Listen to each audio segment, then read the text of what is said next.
تو یہ بک بک جو ہے یہ شاید تھوڑی کم ہو جائے, باقی سوال ہی نہیں پیدا ہوتا. میں نے کہا نا کہ غریب آدمی کا بچہ, لو مڈل کلاس کا بچہ, مڈل کلاس کا بچہ, وہ کیا نہیں بن سکتا اس ملک کی تاریخ میں. کہ سرمایہ دار کی اولاد تھے قائد اعظم محمد علی جناح, علامہ اقبال, میں ان سے جتنا بھی ایگری یا ڈس ایگری کروں وہ علیحدہ بات ہے, بڑا آدمی. وہ کیا کسی فیوڈل کی اولاد تھی؟ فیض احمد فیض, صادقین, یہ ڈاکٹر عبد القدیر خان, ڈاکٹر عطاء الرحمان, کو بڑا بندہ تو بولو. سعادت حسن منٹو, محمد رفیع ہمارا ہی بچہ ہے, یہیں سے گیا, مہدی حسن, یو نیم اے فیلڈ. کبھی کوئی جج جرنیل, ستارہ جرت, کوئی نشان حیدر کو, ان جن کو ہم ایلیٹ کہتے ہیں اس ملک کی, ان میں سے کسی کو نصیب ہوا؟ کتنے نشان حیدر ہیں؟ اٹھا کے دیکھو کون ہے. وہ رؤسا کی اولادیں, جاگیرداروں کی اولادیں, یعنی وہ سب کچھ کر سکتے ہیں, اسمبلی میں نہیں جا سکتے. واہ, اور تم اسے کہتے ہو جمہوریت. اس کا کوئی بندوبست کریں. یہ میرے جیسے بندے کو اس طرح کے کھلونوں کے ساتھ نہیں کھلایا جا سکتا. تو حسن صاحب پھر آپ کیا ٹیک می فار اے رائڈ. اس کا یہ آرائشی نمائشی قسم کی تبدیلیاں ہیں, غلط نہیں ہیں. ٹیکنالوجی آ گئی, اچھی بات ہے, لیکن اس سے کوئی فیصلہ کن تبدیلی نہیں آئی. ظاہر حسن صاحب اس ٹیکنالوجی کا استعمال بھی ظاہر ہے چند بڑے بڑے شہروں تک تو ہو سکتا ہے اچھے, جہاں تعلیم کا معیار بہتر ہے, جہاں تعلیم یافتہ لوگوں کی تعداد تھوڑی زیادہ ہے.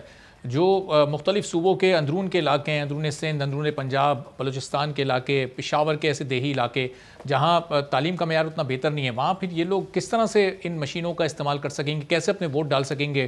وہاں تو ایسے ایسے لوگ بھی ہیں جو احساس پروگرام کا استعمال کرنے کے لیے مشینوں کا استعمال دوسرے لوگوں سے پیسے دے کے کرواتے ہیں, پھر وہ اپنے پیسے لے پاتے ہیں, تو ان کے لیے تو بہت مشکل ہو جائے گی. ان کو ایجوکیٹ کرنے کا کہیں کوئی پلان, کوئی ویژن حکومت کے پاس آپ کو نظر آ رہا ہے؟ میں نے تو اس سے بہت بڑی بیسک بات عرض کر دی ہے. اگر وہاں ہو بھی جائے گا تو کیا ہوگا؟ کمی نے چودھری کو ووٹ دینا ہے, شریف آدمی نے گنڈے کو ووٹ دینا ہے, ماڑے نے تگڑے کو ووٹ دینا ہے. یہ تفصیلات جو آپ کہہ رہے ہو نا, ثانوی ہیں. میں کہتا ہوں یہ سارا کچھ بھی ٹھیک ہو جائے, پھر بھی اس کلچر کا کیا کرو گے کہ ایک کنٹوٹے کو, ایک گنڈے کو, بدماش کو صرف پیسے کی وجہ سے, مطلب وہ یہ جوہری تبدیلی نہیں ہے. آپ چلے گا جی پنڈو چھنڈ پر, چھوڑیں آپ. میں کہتا ہوں 100% آپ نے امپلیمنٹ کر دیا یہ پلان. ووٹ تو جانا ایک مخصوص طبقے کو ہے.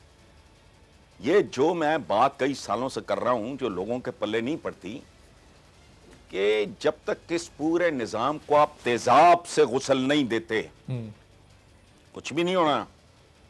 اس طرح کی کاسمیٹک اور حسن صاحب جب تبدیلیاں ہیں, قطع کلامی کی معذرت, حسن صاحب جب آپ یہ ٹرمنالوجی بھی یوز کرتے ہیں کہ تیزاب سے غسل نہیں دیتے, تو اس کا آسان و سادہ لفظوں میں اس کی وضاحت کیا ہے کہ کیا کیا جائے؟ کون سی ایسی اسٹیپس ہیں جو اس وقت پھر اٹھانے کی ضرورت ہے, اور کس کو ضرورت ہے؟ وہ حکومت اٹھائے یا پھر کوئی اور آ کے یہ نظام درست کرے گا؟ حکومتوں میں تو اتنا دم ہوتا ہی نہیں. اور دوسری بات یہ ہے کہ میں گنڈا ہوں, آپ میرے ذمہ لگا رہے ہیں گنڈا گردی ختم کرنی. حکومت تو ایک مخصوص طبقہ ہے, حکومت آپ کی تھوڑی ہے, حکومت عوام کی ہوتی ہے. ایک مخصوص محدود اقلیت ہے, مختلف برانڈز ہیں. پیپلز پارٹی کبھی ایک برانڈ تھی, پھر نون لیگ ہے, پی ٹی آئی ہے, بٹ بیسکلی کوئی ہے جو اگر آبادی اکثریتی آبادی کو اکثریت میں اسمبلی لے جائے, نہیں جی اقلیت میں ہی لے جائے, قصہ ختم. یہ انشور کر رہا ہوں میں جب بات کرتا ہوں تیزاب سے غسل, یہ اتنا گند ہے, اتنا گندگی, اتنی غلاظت ہے کہ خدا کی پناہ جو صاف کرنے جائے گا اس کا دماغ پھٹ جائے گا. تو کوئی چیلنج کرے نا. یہ یکساں نصاب تعلیم, یہ ایفرٹس ہیں ایک خوبصورت آدمی کی, ایک مخلص آدمی کی جو ڈیسپریٹلی چینج کرنا چاہ رہا ہے, فلانا کرنا چاہ رہا ہے, لیکن اپنی اپنی پرائرٹیز ہیں نا جی. اب آپ کا اپنا ایک فہم ہے چیزوں کے بارے میں, میرا ایک اپنا فہم ہے چیزوں کے بارے میں. میں کہتا ہوں کہ آپ غریب کی بہتری اس ملک میں کر ہی نہیں سکتے. غریب کی کو بہتر کرتے کرتے آپ اس ملک کی مڈل کلاس کو بھی تباہ کر دیں گے. اور حسن صاحب آپ سمجھتے ہیں کہ ظاہر تفصیلی باتیں اس طرح کے پروگراموں میں ہونے والی باتیں ہیں. یہ بہتری اور تبدیلی کا پروسیس اس لیے بھی سلو ہو جاتا ہے چونکہ بیرونی چیلنجز بھی تو اتنے زیادہ ہیں. آپ کے ایک بارڈر پر بھارت کا چیلنج ہے, ایک پر افغانستان کی مستقل تبدیل ہوتی صورتحال ہے, تو ظاہر ہے خارجہ محاذ پر بھی بہت زیادہ توجہ دینے کی ضرورت ہوتی ہے. ملک کا ایک بڑا بجٹ کا حصہ اس طرف بھی لگ جاتا ہے, تو پھر ظاہر ہے یہ اندرونی چیلنجز پیدا ہوتے ہیں. اب افغانستان میں جو اس وقت صورتحال ہوئی, 20 سال سے پاکستان اس کے اثرات سے نمٹ رہا ہے, اور اب پھر ایک بار اسی دورائے پر کھڑا ہے کہ کہیں خدا نخواستہ وہاں سے مہاجرین آتے ہیں تو کیا کرنا ہے. بارڈر فینسنگ ضرور کی جا چکی ہے, لیکن پھر بھی ان کو روکنا اتنا آسان ہوگا یا نہیں ہوگا, یہ تمام معاملات بھی تو پھر سامنے رہتے ہیں حکومتوں کے سامنے چیلنجز کے طور پہ.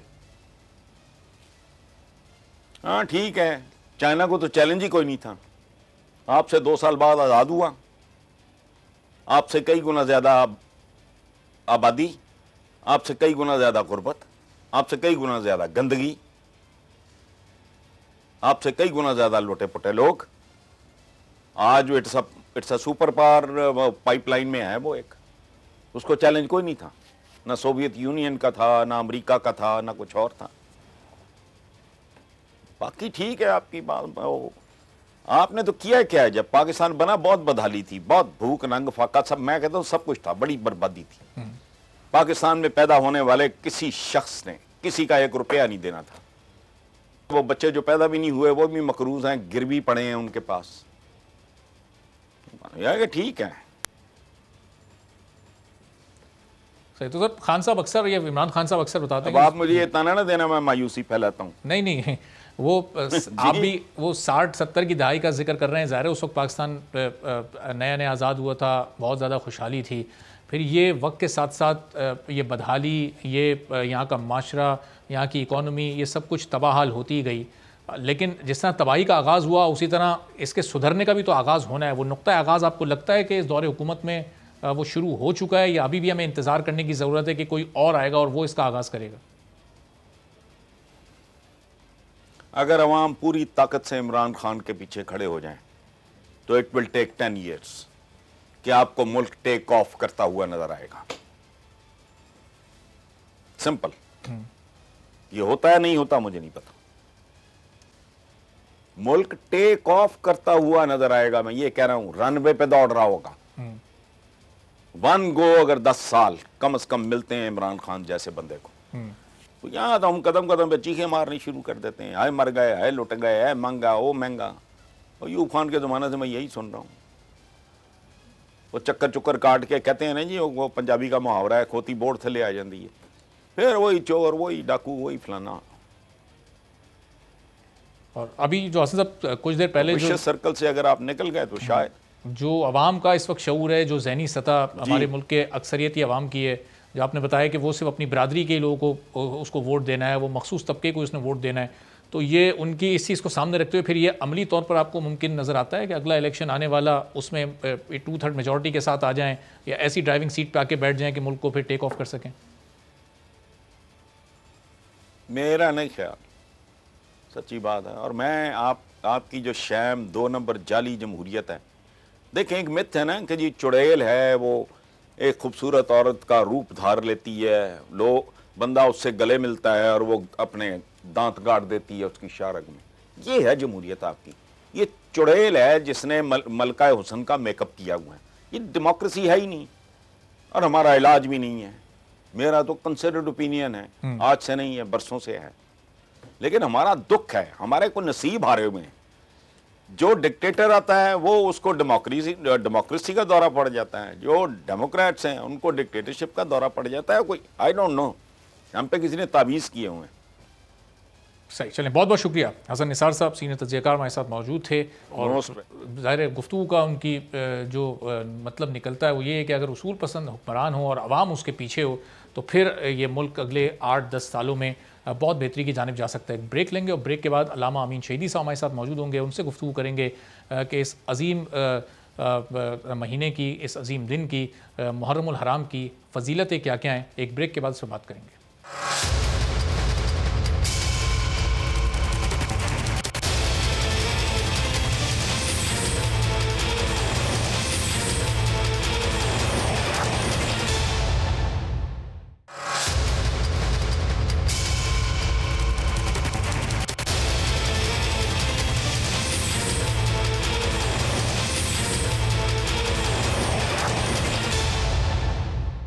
پروگرام میں ایک بار پھر آپ کو خوشامدید کہتے ہیں، اور محرم الحرام کا یہ عظیم مہینہ ہمیں یاد دلاتا ہے کربلا کے شہداء کی اس عظیم قربانی کی جو 61 ہجری میں دی گئی، اور وہاں پر کس طرح سے پوری دنیا کے سامنے یزیدیت ایکسپوز ہوئی اور اسلام کا بول بالا ہوا، اور اسلام اس واقعے کے نتیجے میں آج تک زندہ ہے۔ اور یہ بھی کہا جاتا ہے کہ حسینیت حق پر ڈٹے رہنے کا نام ہے، لیکن آج بھی دنیا کے کئی ممالک، کئی ریاستیں ایسی ہیں جہاں پر مسلمانوں پر ظلم ہو رہا ہے، لیکن مسلم امہ خاموش ہے۔ اس پر گفتگو کریں گے، اور ساتھ ساتھ جو محرم الحرام کی فضیلت ہے اس مہینے میں، بھوکوں کو کھانا کھلانا، ان کو پانی پلانا، ان کی مدد کرنا، اس کی کتنی فضیلت ہے، اور پھر اس کے ساتھ ساتھ جس طرح سے وہ غم منایا جاتا ہے اس کا جو آج طریقہ کار ہے، اس سے کہیں لوگوں کی جو عام روٹین لائف ہے وہ بھی ڈسٹرب ہوتی ہے۔ تو اس بارے میں ہماری شریعت کیا احکامات دیتی ہے، دین ہمیں کیا حکم دیتا ہے کہ کس طرح سے اس غم کو منایا جانا چاہیے، اس سے لوگوں کی زندگیاں متاثر ہوں یا نہ ہوں، اسی پر تفصیلی گفتگو کرتے ہیں۔ علامہ امین شہیدی صاحب ہمارے ساتھ موجود ہیں۔ علامہ صاحب، بہت شکریہ پروگرام کے لیے آپ نے وقت نکالا۔ محرم الحرام کا یہ جو مہینہ ہے، ظاہر ہے ہمیں کربلا کے شہیدوں کی یاد دلاتا ہے۔ اس مہینے کی فضیلت کیا ہے، اس میں کس طرح سے ہم لوگوں کی بھوک کا، لوگوں کی پیاس کا خیال رکھ سکتے ہیں اور اپنے ان شہداء کو خراج تحسین پیش کر سکتے ہیں، ذرا اس بارے میں کچھ فرمائیے گا علامہ صاحب۔ بسم اللہ الرحمن الرحیم۔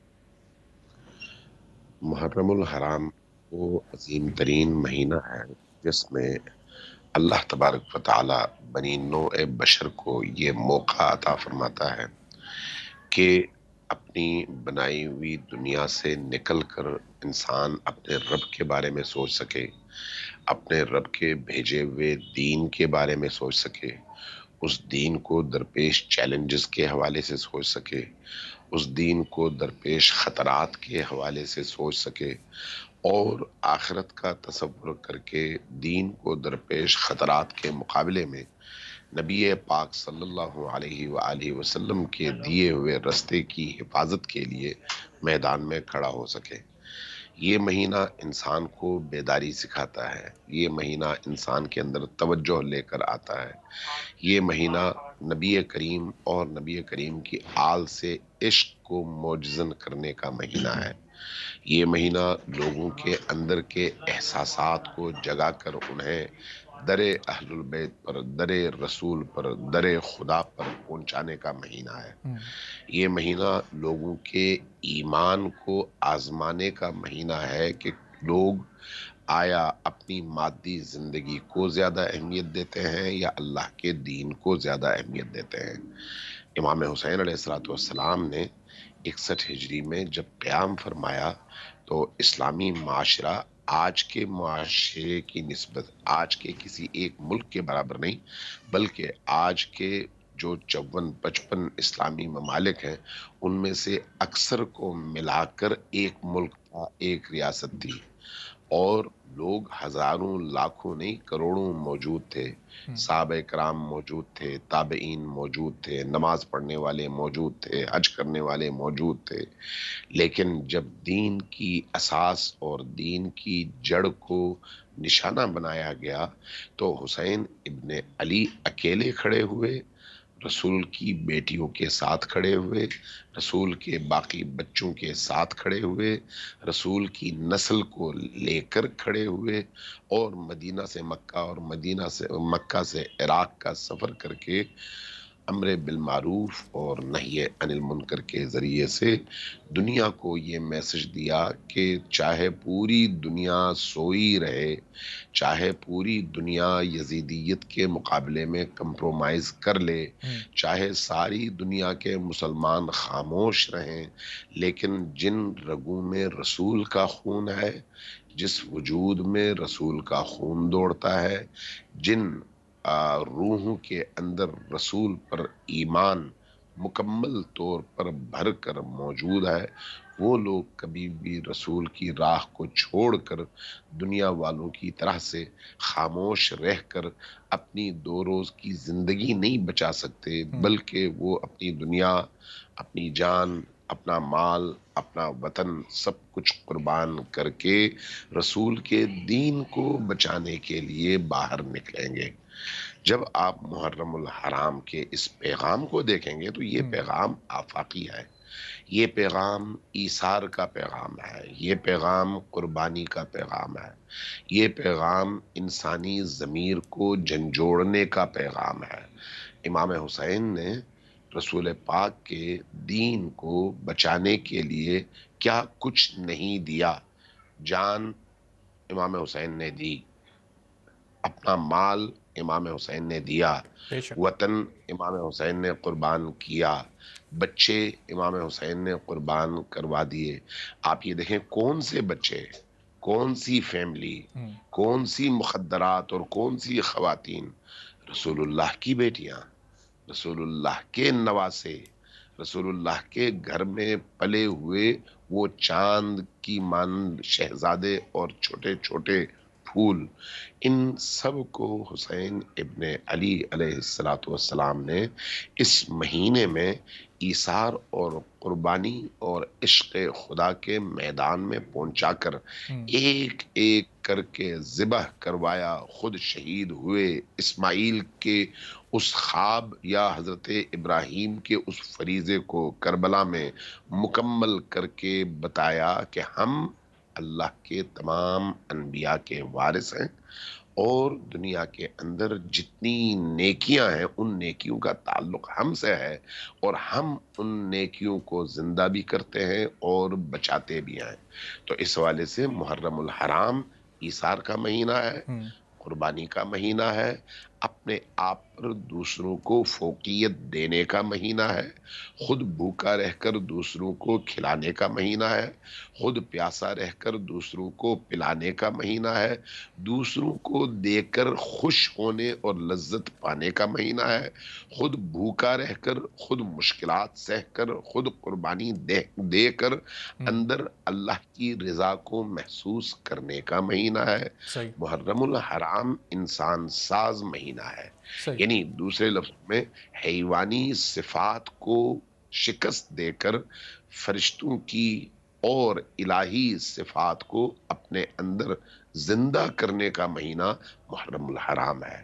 اس صحیح۔ لیے اس مہینے میں کھلانا چاہیے، پلانا چاہیے اور لوگوں کے غم بانٹنے چاہیے، رسول کے خانوادے کے عشق اور ان کی محبت میں آنسو بہانے چاہیے، خود اپنا آرام قربان کرنا چاہیے، لیکن ظلم کے مقابلے میں خاموش نہیں رہنا چاہیے، صحیح۔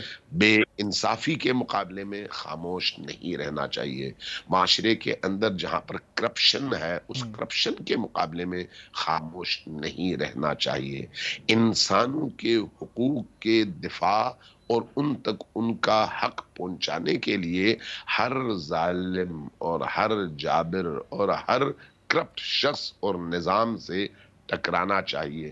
یہی کربلا کا درس ہے اور یہی محرم الحرام کا فلسفہ ہے۔ صحیح۔ اور علامہ صاحب ظاہر ہے اس فلسفے پر عمل کرتے ہوئے، ان قربانیوں کو یاد کرتے ہوئے اور انہیں خراج تحسین پیش کرتے ہوئے اور ایثار اور قربانی کو سامنے رکھتے ہوئے، آج ہم جس طرح سے جلسے جلوس نکلتے ہیں اس میں ظاہر سیکیورٹی کے بھی خدشات ہوتے ہیں، اس میں کچھ عام لوگوں کی زندگیاں بھی متاثر ہوتی ہیں، خاص طور پر جب 9 محرم الحرام یا 10 محرم الحرام یا پھر 12 ربیع الاول یا آپ 14 اگست یا 23 مارچ تک اس کو لے جائیں جو دیگر تہوار ہوتے ہیں، تو اس طرح کے تہوار میں کہیں اگر راستے بند ہو رہے ہیں، سیکیورٹی کے خدشات بھی اپنی جگہ موجود ہیں، تو ان کی جگہیں کہیں کوئی مختص ہونی چاہیے، یا پھر یہ سلسلہ جس طرح اس وقت موجودہ دور میں چلا آ رہا ہے آپ اس سے مطمئن ہیں، یا ایسے ہی ہونا چاہیے؟ دیکھیے، بنیادی طور پر انسانی معاشرے کو کمال کے رستے پر گامزن کرنے کے لیے جو بھی درست رستہ اپنایا جائے وہ مفید ہے۔ یہ جو امام حسین علیہ السلام کا غم ہے یہ مسلمان کا ورثہ ہے، فرقے کا نہیں۔ یہ اس کے منانے کے انداز تو مختلف ہو سکتے ہیں، لیکن خود غم، خود یہ علم، خود داستان کربلا، خود محرم الحرام کے تقاضے، ان کا تعلق ہر انسان سے ہے، ہر مسلمان سے ہے، ہر ذی روح سے ہے۔ اب سوال یہ ہے کہ سیکیورٹی کے خدشات کیوں پیدا ہوتے ہیں؟ اگر اس جلوس سے، اس ماتم سے، اس مجلس سے، اس سیاہ پوشی سے یا حسین کہنے سے اور حسین کی جرأت کو ان کی شجاعت کو، ان کی قربانیوں کو بیان کرنے سے کسی کو نقصان کیوں ہو سکتا ہے؟ یہ بہت بڑا سوال ہے۔ یقین جانیے نقصان اسی کو ہوگا جس کے اندر یزید کی صفات ہوں گی۔ وہ یہ سمجھے گا کہ ہمارے چہرے سے نقاب الٹا جا رہا ہے۔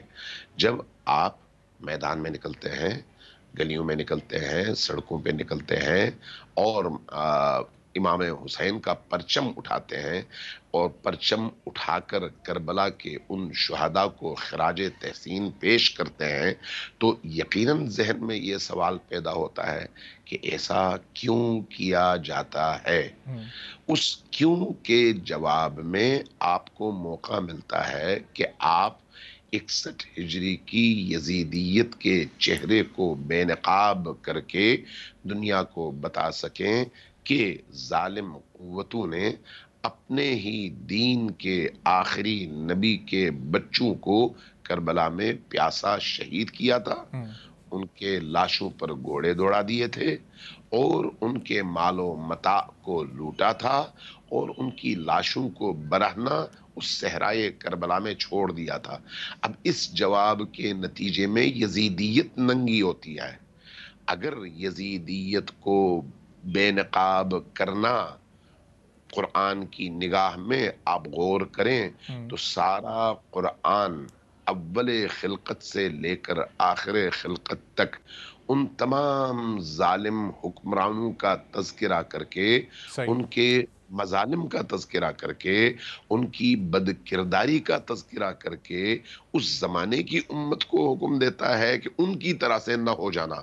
تو گویا آپ جب محرم کے ان ایام میں آپ شیعہ ہوں یا سنی ہوں، مسجد میں جمع ہوتے ہوں، میدان میں جمع ہوتے ہوں، سڑکوں پر جمع ہوتے ہوں یا کہیں اور، آپ کا مقصد کیا ہوتا ہے؟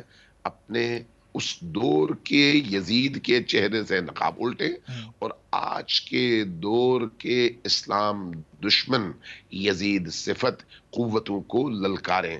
تو اس سے تکلیف صرف اس فکر کے حامل لوگوں کو ہوتی ہے جن کے اندر یزیدی صفات ہوں، ورنہ ایک مسلمان کو کبھی بھی تکلیف نہیں ہو سکتی۔ ہاں، اس ذکر کے نتیجے میں اس موقع پر چونکہ یہ تہوار نہیں ہے، یہ عبادت ہے، دینی فریضہ ہے، چونکہ اس فریضے کی وجہ سے نماز زندہ ہوئی، اس فریضے کی وجہ سے حج بچ گیا، اس فریضے کی وجہ سے امت اسلامی کی آئیڈیالوجی پر جو ضرب لگائی گئی تھی اس کا زخم مندمل ہوا اور لوگوں کو پتا چلا کہ یزیدیت دین نہیں ہے، حسینیت دین ہے۔ اگر حسینیت کو دین سے نکال دیا جائے تو دین کے نام پر جو ڈھانچہ بچے گا وہ مردار ڈھانچہ ہوگا۔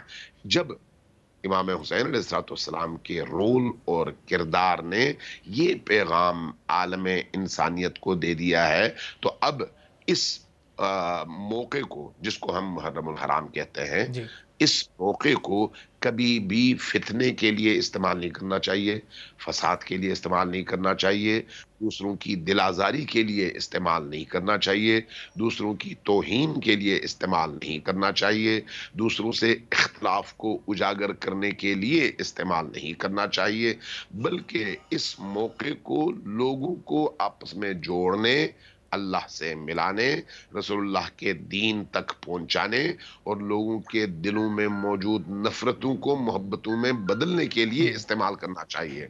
اور اس کے لیے میدان بھی ضروری ہے، سڑکیں بھی ضروری ہیں، مسجد بھی ضروری ہے، اور ہر وہ وسیلہ جس کی بنیاد پر آپ یہ کام کر سکیں۔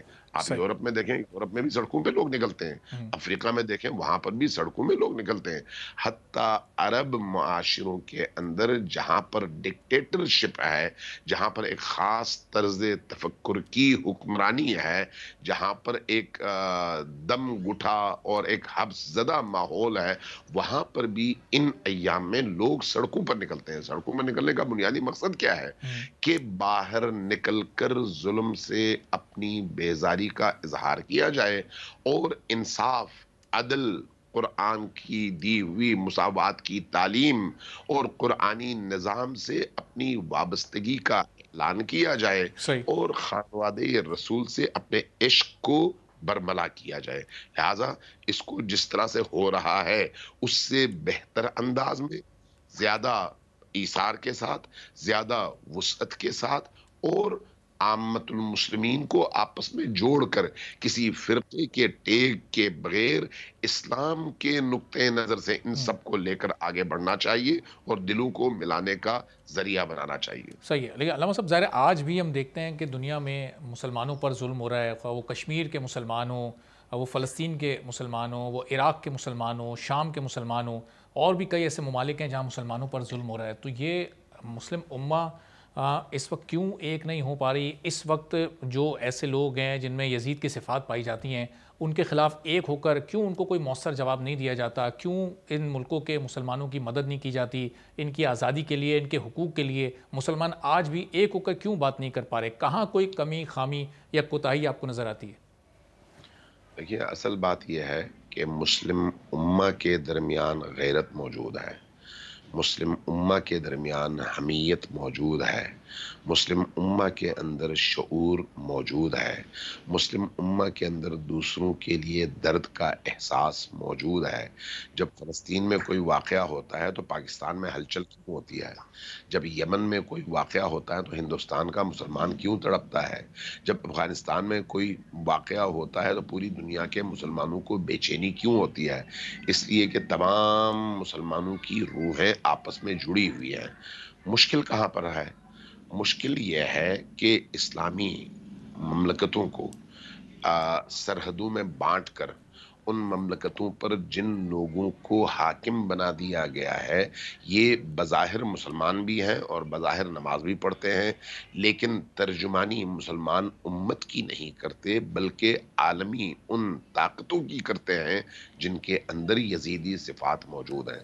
یعنی آج کے جتنے بھی دنیا کے حاکم ہیں ان حاکموں کو آپ دیکھیں امریکیوں کی چوکھٹ پر جھک کر اپنی حکومت کی حفاظت کرتے ہوئے نظر آئیں گے. تو اس کا مطلب ہے اب دو طبقات وجود میں آ گئے.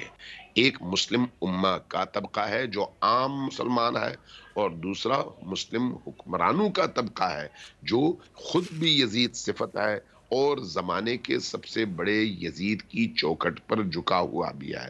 تو اس لیے اگر ہمیں ظلم نظر آتا ہے تو ان مسلمان نما حکمرانوں کی طرف سے نظر آتا ہے، مسلم امہ کی طرف سے نہیں. مسلم امہ تو بیداری بھی چاہتی ہے، مسلم امہ دوسروں کے درد میں شریک ہونا بھی چاہتی ہے. اس لیے آپ دیکھتے ہیں کہ عراق ہو، سیریا ہو یا کوئی اور ملک، علامہ صاحب قطع کلامی کی انتہائی معذرت ہے کہ کیا آج ہمارے جو دینی نظریات ہیں وہ پس پشت جا چکے ہیں؟ معاشی مفادات جن ممالک کی، جن حکمرانوں کا آپ ذکر کر رہے ہیں، معاشی مفادات ان کے لیے اس وقت ان کی اولین ترجیح ہیں، اس لیے وہ دنیا کی بڑی طاقتوں سے دوستی کرنا چاہتے ہیں، ان کے ساتھ معاشی تعلقات بڑھانا چاہتے ہیں، اور پھر اس کے بدلے میں اگر کئی مسلمان ریاستوں پر ہوتے ظلم کو بھی انہیں نظر انداز کرنا پڑے تو وہ خوشی خوشی یہ کرنے کو تیار ہوتے ہیں. یہ معاشی مفادات اس کی وجوہات میں ایک شامل ہے؟ یقیناً ایسا ہے، معاشی مفادات اور ان کی حکمرانی کا حق. آپ یہ دیکھیں نا کہ کشمیر میں گزشتہ 2.5 سالوں سے 2 سال سے زیادہ ہو گئے، اگست میں یہ پابندیاں اور مشکلات کشمیریوں کے لیے اپنے عروج کو پہنچ گئی تھی. اس وقت سے لے کر اب تک جتنے مظالم کشمیر پر ڈھائے گئے، ان مظالم کے مقابلے میں مسلم حکمرانوں نے انڈیا کے ساتھ کیا رویہ اپنایا اور پاکستان کے ساتھ کیا رویہ اپنایا.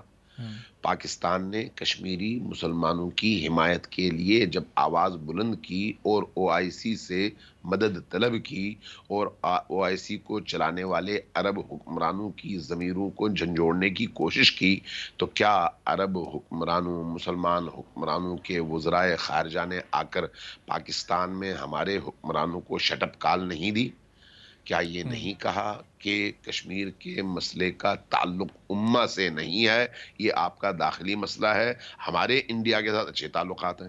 یہ کس چیز کی دلیل ہے؟ اور اسی طرح سے UAE کے اندر، سعودیہ کے اندر بڑے بڑے مندر بنائے گئے جو تاریخ میں کبھی نہیں بنے، اور ان مندروں کا افتتاح کس نے کیا؟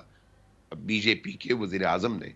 اور ان مندروں کے وہاں پر بنائے جانے کی تاریخ اب کی ہے، جبکہ رسولullah آئے تھے ارض مقدس کو بت پرستی سے پاک اور صاف کرنے کے لیے۔ تو یہ جو اتنے بڑے بڑے مندر بنائے گئے، بت کدے بنائے گئے اسلام کی سرزمین میں، عرب سرزمین میں، اس کا مطلب آیا دین ہے یا پیسہ اور اقتدار؟ ظاہر ہے پیسہ اور اقتدار ہے۔ صحیح۔ تو علامہ صاحب پھر ایسے حکمرانوں کے لیے پھر ہماری شریعت، ہمارا دین کیا احکامات دیتا ہے؟ پھر جو دائرہ اسلام میں موجود ہوں لیکن مسلمانوں پر اگر ظلم ہو رہا ہے تو وہ اس سے نظریں چرا لیں، ظالم کا ساتھ دیں، پھر ہمارا دین ایسے لوگوں کے بارے میں جو خاص طور پر حکمران طبقہ ہے، کیا احکامات ہیں ان کے لیے؟ دیکھیں، دین کا حکم بالکل واضح ہے کہ معاشرے کے اندر عدل کی حکمرانی کے لیے قدم اٹھاؤ، دامیں درمیں سخنیں جیسے تمہارے لیے ممکن ہے۔ قرآن کریم کی واضح آیات ہیں، کنتم خیر امت اخرجت للناس تأمرون بالمعروف وتنہون عن المنکر، تمہیں ہم نے بہترین امت بنا کر اس لیے بھیجا ہے کہ تم امر بالمعروف کر سکو اور نہی عن المنکر کر سکو۔ امر بالمعروف کیا ہے؟ نیکیوں کا حکم۔ نہی عن المنکر کیا ہے؟ برائیوں سے روکنا۔ یہ ساری کی ساری برائیاں ہیں۔ اگر ان برائیوں سے وہ نہیں روکتے تو امت کا فریضہ ہے کہ حکمرانوں کی کلائی پکڑیں اور مروڑیں اور ان کو ظلم کرنے سے روکیں، ان کو برائی کرنے سے روکیں، برائی کے فروغ سے روکیں۔ جہاں پر وہ نیکیوں میں اپنا فریضہ بجا نہیں لاتے وہاں پر ان کو مجبور کریں کہ وہ نیکیاں بجا لائیں۔ اللہ کی اطاعت اسی کا نام ہے کہ حکمرانوں کو درست رستے پر گامزن کرنے کے لیے امت بیدار ہو۔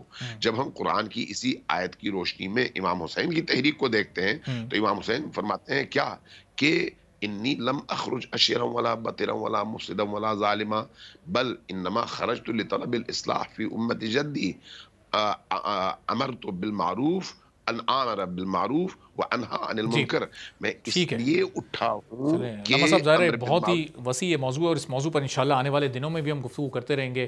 آج چونکہ وقت ختم ہو گیا، وقت کی کمی کے سبب گفتگو کے سلسلے کو ہمیں یہیں روکنا پڑے گا۔ بہت امین شہیدی صاحب ہمارے ساتھ موجود تھے اور محرم الحرام کی فضیلت پر اور شہداء کی اس قربانی پر اور جس طرح سے آج وہ غم منایا جاتا ہے اس کے طریقہ کار پر اور پھر امت مسلمہ کو کس طرح سے اس وقت اپنا کردار ادا کرنے کی ضرورت ہے اس پر روشنی ڈال رہے تھے۔ آج کے پروگرام سے اجازت دیجیے، اللہ حافظ۔